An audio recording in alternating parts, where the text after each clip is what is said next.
এই ওয়ার্ডের বিসমিল্লাহির রহমানির রহিম।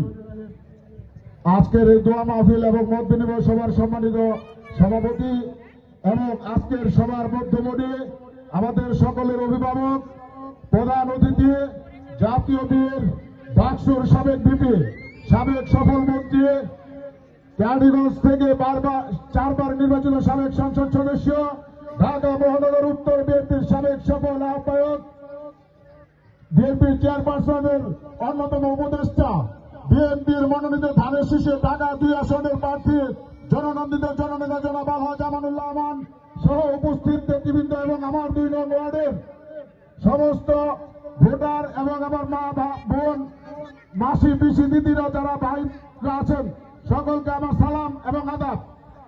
আমি শুধু দুটা কথাই বলবো, আমান ভাইয়ের কাছে কোনো কিছু চাইতে হয় না। আমি দীর্ঘদিন আমান ভাইয়ের সাথে কাজ করেছি। আমান ভাইয়ের কাছে কোনো কিছু চাইতে হয় না।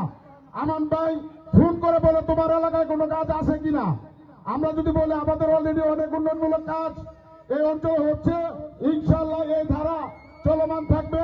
আমি শুধু ভাইকে আশ্বস্ত করতে চাই, আমাদের এই 2 নং ওয়ার্ডবাসীকে নিয়ে, এই 2 নং ওয়ার্ডবাসী ইনশাল্লাহ 100% ভোট দিয়ে আপনাকে এই Mohammad Ali Yakub Ali school and college থেকে বিপুল ভোটে নির্বাচিত করবে। আপনারা কি বিপুল ভোটে তাকে নির্বাচিত করবেন? ভাইকে আশ্বস্ত করেন তো।